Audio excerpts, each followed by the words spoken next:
Hey guys, welcome back to the Jason Conquers podcast. I'm your host Lammert, and I'm joined by the one and only Keith Voss. How's everybody doing? Oh my goodness. We got lots to talk about. We yeah, wanted to yeah. to give you guys this bonus episode. The Crystal Lake teaser just dropped, and we're super excited to talk about it today. But before we do that, we want to thank everyone that joined us for episode 1 of the Jason Conquers podcast. We're really excited to have all of you join us, all your comments, especially the Haddonfield radio guys who during one of their live streams, they gave us a little review and a recommendation. So big thanks to Joe and Christian at the Haddonfield radio podcast. If you guys haven't checked them out, I mean, the Haddonfield guys, I listened to a few of the shows. Great stuff. If you're a fan, horror fan, they even have a Friday the 13th season. It's awesome. But, you know, this is not about Haddonfield. This is about Crystal Lake. yes, Because the that's teaser right. just dropped. Yeah, and we do have our thoughts about it. And Lammert, what do you think after the first view? First thoughts? Well, first I was like, okay, I have to rewatch that again. And then I watched it like 5 times. And I was like, wow, it really looks really good. I was really like amazed by the way it looks. I was like, okay, Yeah, bring it on. it's been a long time since we've gotten um, anything live action Friday the 13th. Let's not, let's push aside the fan films. Let's push aside Sweet Revenge, all that stuff. But an actual new live action Friday the 13th story. And with this teaser, I mean, of course, the news of the show coming got us excited, got all the fans excited, got everybody sort of, curious about what actually this is going to be. And after watching the teaser, I have to say, it looked great. As a former sort of editor, assistant editor, in the world of movie advertising, I thought that this teaser did its job well. I'm just a bit curious about what we're going to get lore-wise after seeing this. I was really hoping for myself, for this to be an actual, for Crystal Lake the show to be an actual prequel to the original film. Same. And after seeing this teaser, I'm not so sure anymore.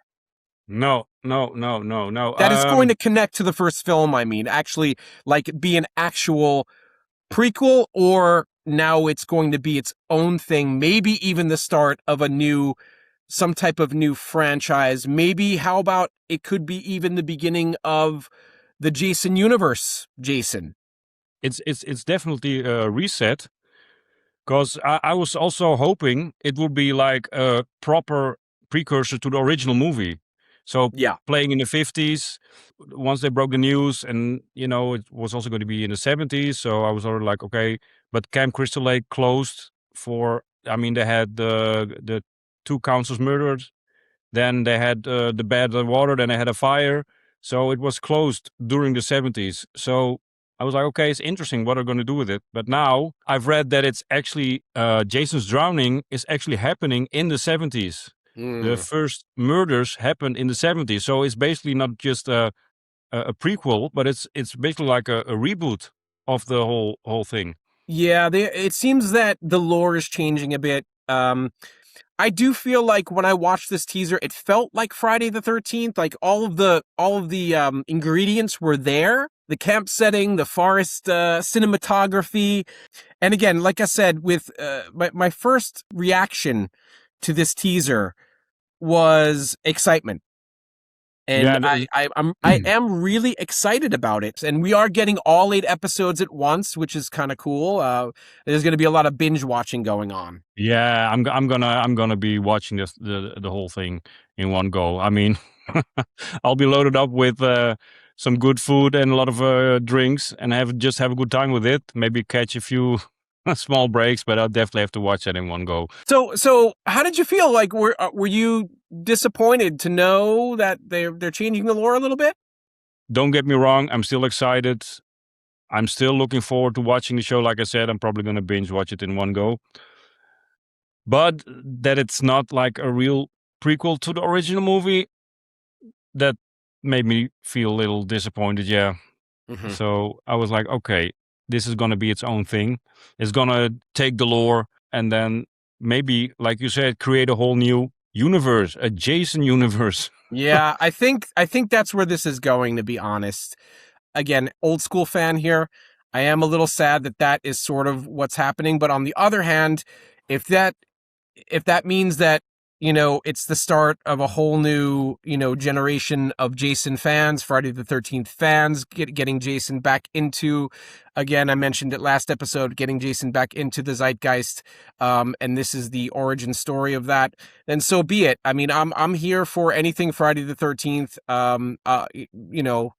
Again, I would have liked it to actually be, like you mentioned, I would have liked it to be actually connected to that first film. Get the story behind all of those moments that Ina says to Annie in the truck. We'll see all of those moments about the fires and the bad water, and how Pamela worked for the Christies. I mean, we may still get all that. We don't know. It's 8 episodes. There could be, Yeah. there's a lot there. 8 episodes is a lot. I'm still excited. I'm looking forward. Okay, so I took some shots from the teaser, and there's the first. It's the main cabin of Camp Crystal Lake. How do you feel when you see this? I mean, it takes me back for sure. I think that, that is a good way to set the tone.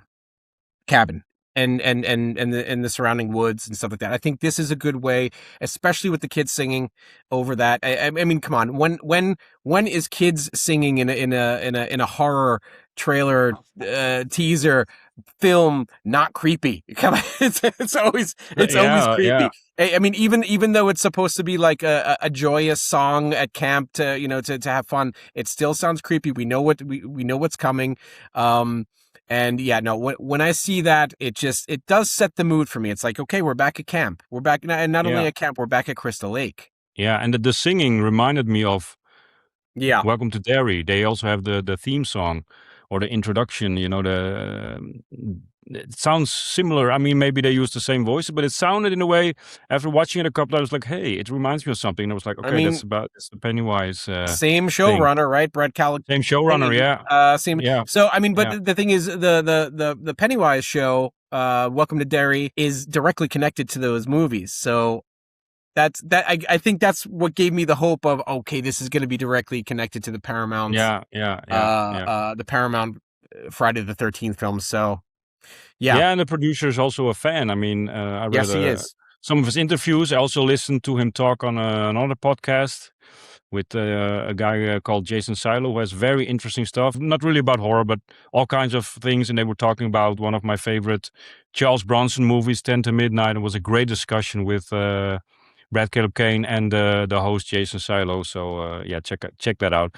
But yeah, this also takes me back to the first movie. I mean, it could be at Nobi Bosco, it could be at the original camp. It does give me the same vibes as Friday 1 and also 2. I mean, parts 1 and 2 were both shot on the East Coast, so they look similar. And yeah, this really takes me back, like you said. So yeah, It gets me excited for like Easter eggs and connections to the original film.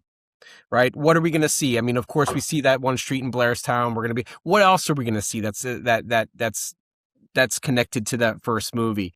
And here's the next shot: the kids arriving yeah. at camp, and this is not Jason Lives. No, and um, you can already tell it's not the 50s. These kids don't look like kids from the 50s. I mean, this is the 70s, yeah, this definitely. looks like the 70s, and I'm a kid. I'm a child of the 70s. That's exactly how. Yeah, So the camp in the first movie felt like it was really, how do you say it? Uh, isolated. it was really really isolated. Yes.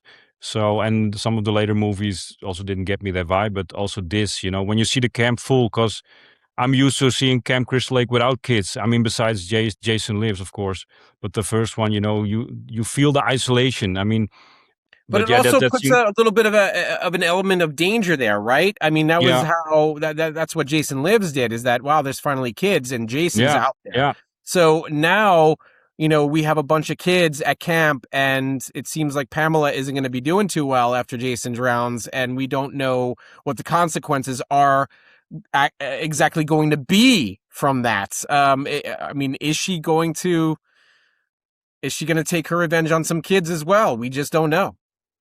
yeah. And in this Oh, picture, speaking we of, already speaking of, yeah, here's a victim. well, we knew in Crystal Lake it wasn't going to go very long without having our first kill, huh? Now, this is a shot that I really, really like. This gives a lot of atmosphere.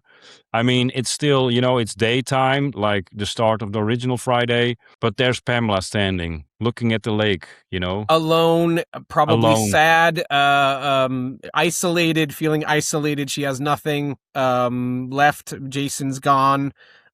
Jason's father, we don't know anything about him. She's feeling alone.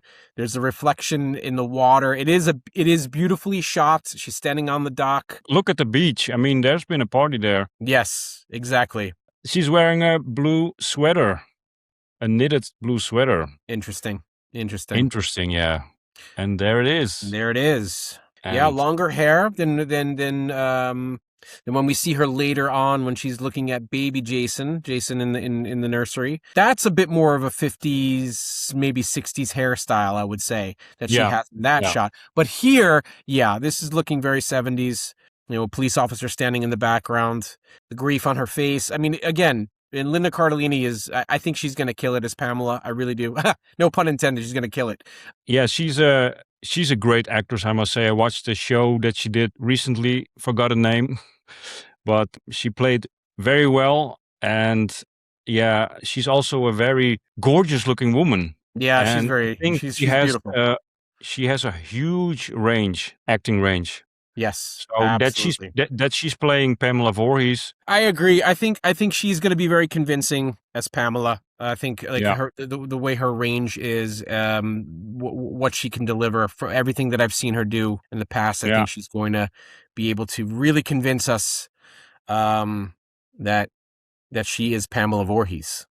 Yeah, and also, she's wearing a sweater. She looks a bit older.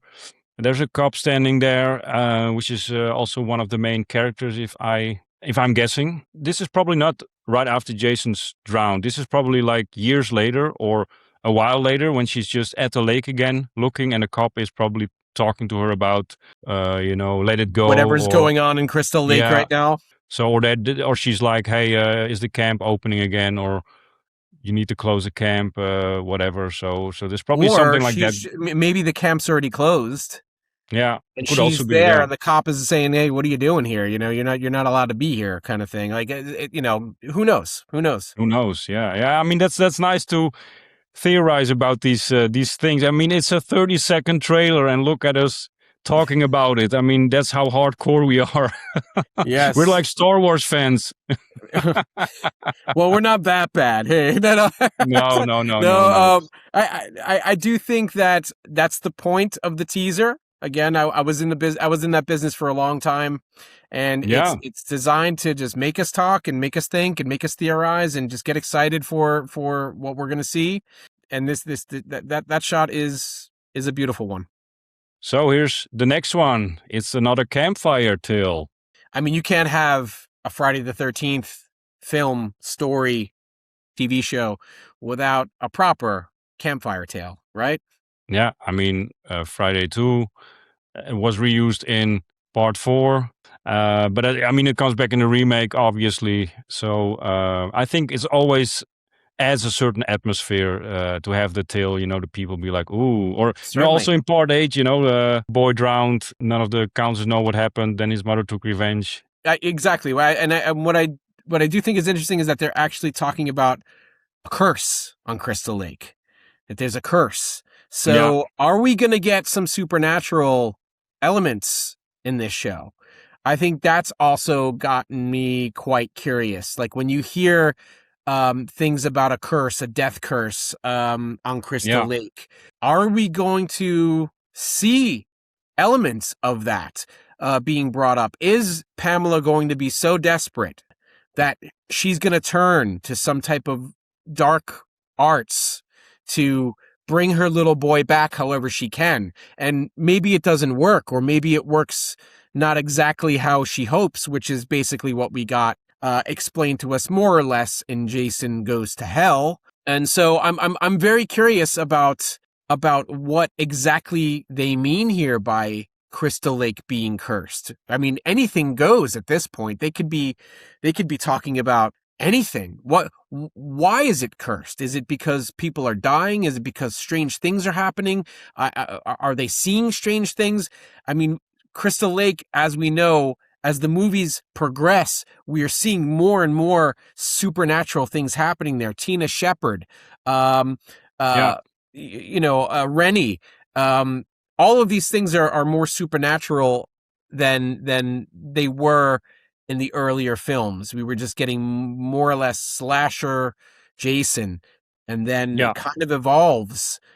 So are they gonna incorporate that lore into the show?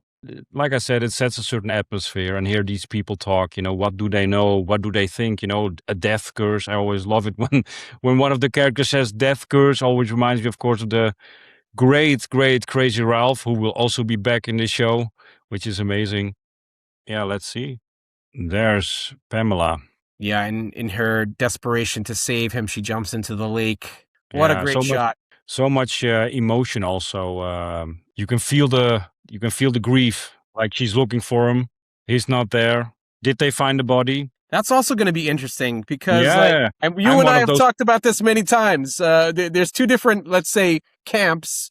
Jason actually drowned, or Jason didn't drown. Maybe I'm maybe we finally really get a concrete answer here in the show. I'm camp. Jason didn't drown. That's definitely Interesting. my stance. And I mean, you can agree with me, you can disagree. And that's the beautiful thing about these discussions and this franchise. Everybody can have their own opinion, and then we can talk about it and listen to each other's theories. And that's such a nice thing about these movies. That's the fun part, right? That's the That's fun what we're part, here yeah. for.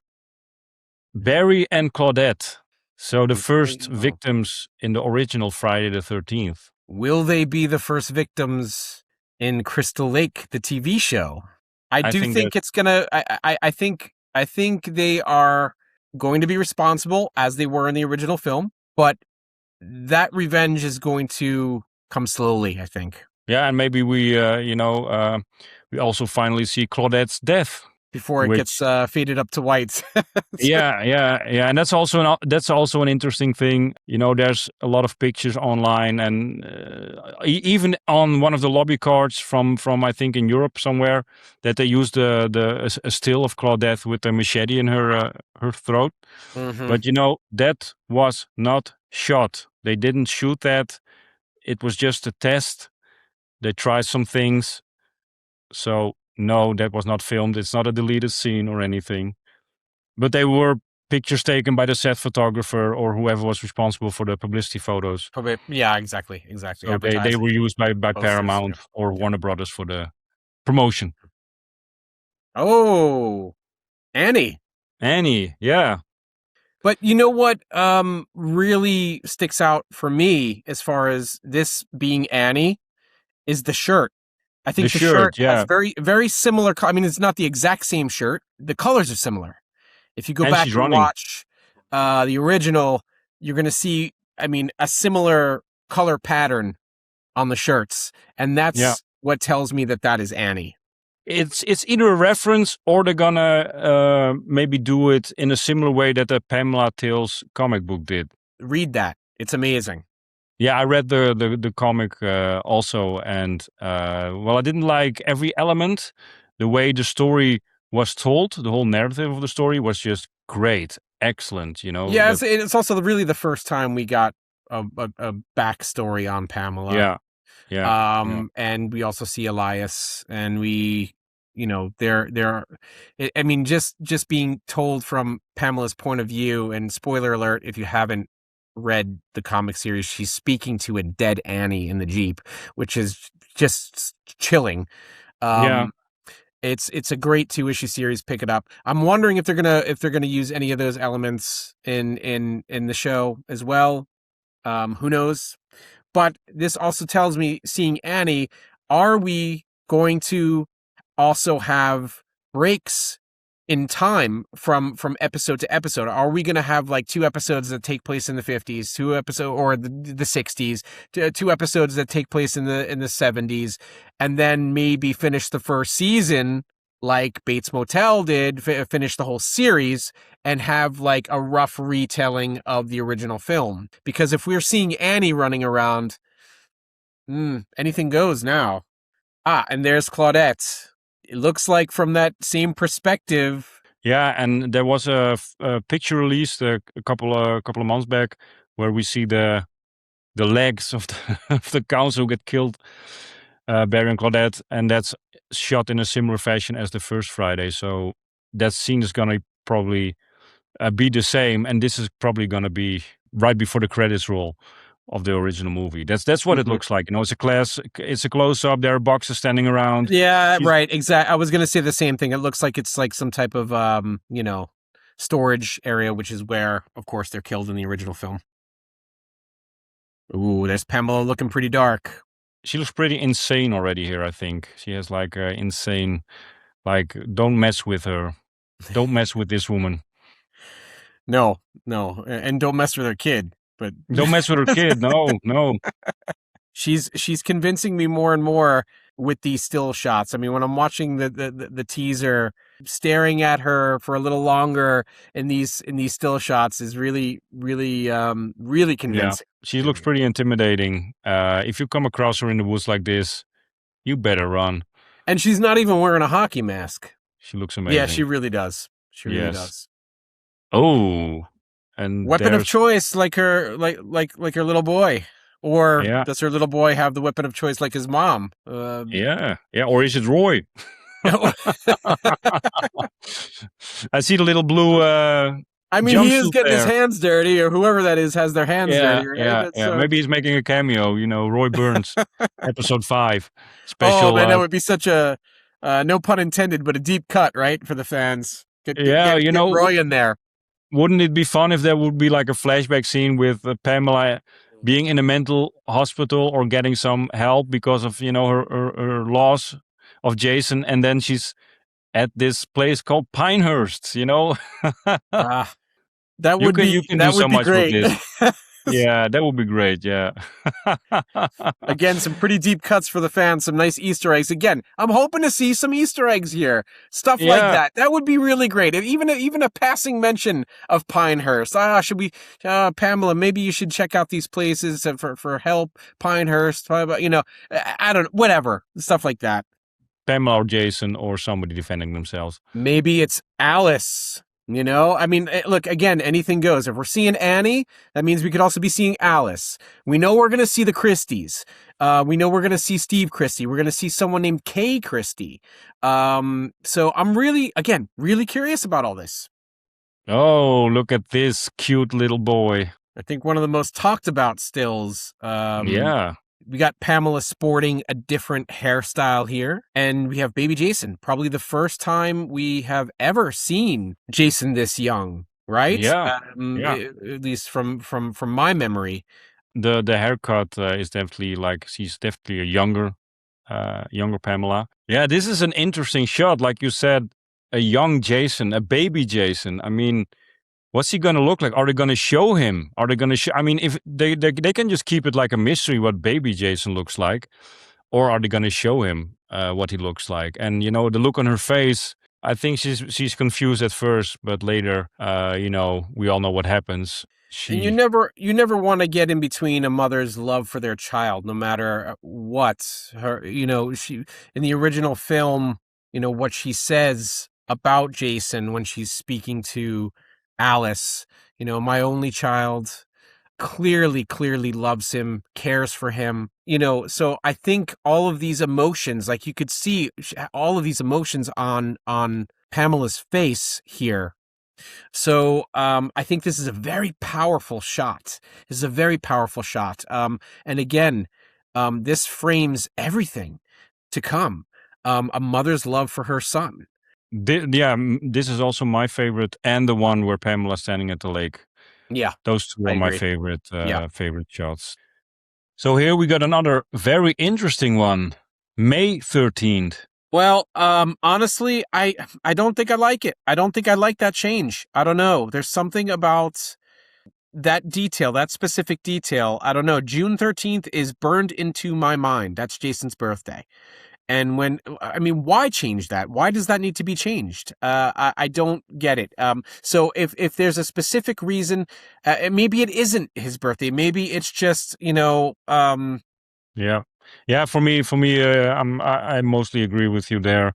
But it could also just be a shot that like a different thing is happening, and it's already May 13th. It takes another 1 month before Jason's birthday. Whatever. It could also be something like that. maybe she just Uh, forgot to change the cube to June. yeah. Because also the first movie starts with Annie walking over the bridge in the town of Crystal Lake, Blairstown. It Present says day. present day, June 13th. Let's see. I mean, it could be another event. It could. Pamela says it straight up. Today is his birthday. That's not what I'm seeing here. As a lore continuity guy, it's just not Jason's birthday to me. But if that's what's being set up for this show, I'm going to have to accept it. Then we get this one. And this one also makes me curious about another thing. Because in the original Friday the 13th, Pamela talks with a Jason voice. So I'm curious if she's also going to be like talking with Jason's voice in certain scenes. I think that's a standard. I think that's mandatory. I think we absolutely will see that. We Yeah. absolutely will see that.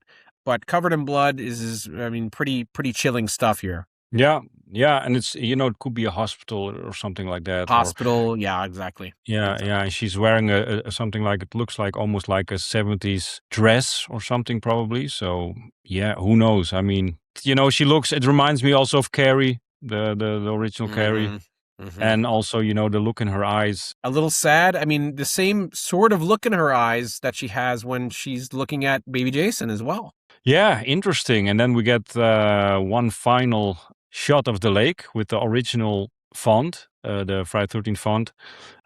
There's an internet font out there. If you would type Crystal Lake, it doesn't look like this. So they probably let someone design it or whatever. But it looks the same as the Friday 13th logo, the original Paramount, the one Paramount used and also was used in the later sequels. That's also the thing I want to see. So when this popped up, I was like, hell yes, they used the original logo. And how excited can you be about Yeah, a that's a logo? nice. But It's a nice connection for it's a sure. nice connection there, and also this with the red lettering and the foggy lake in the background. Yeah, Again, amazing. sets the tone, sets the atmosphere.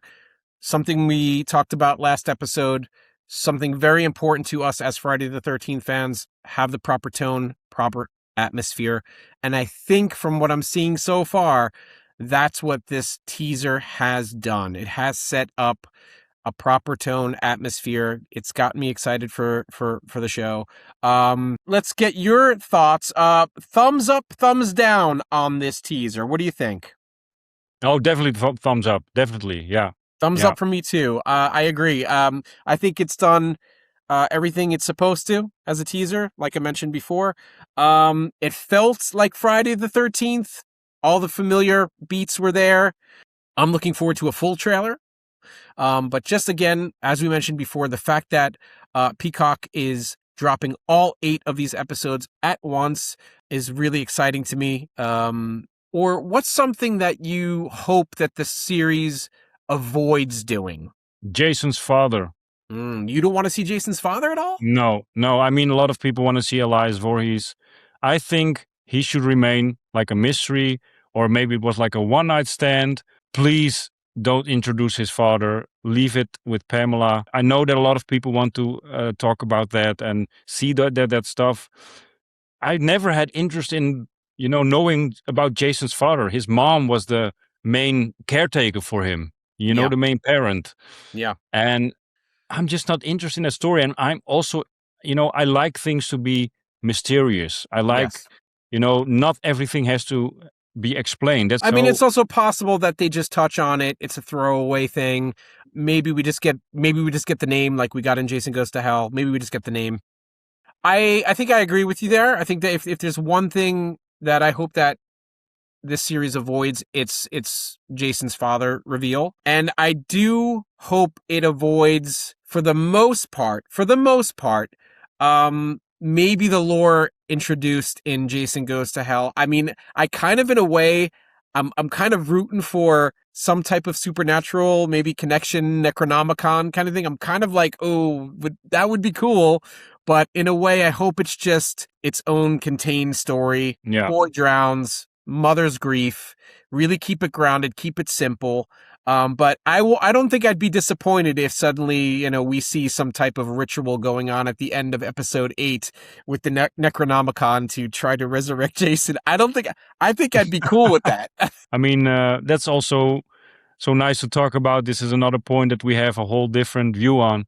I mean, I don't need that stuff in my Friday movies. I don't need a Necronomicon. Jason is not a deadite. That's my opinion. I mean, you can have a whole different one. So I really hope, and I also really hope they keep things a little bit mysterious. You don't have to explain. I think they will. I think they will.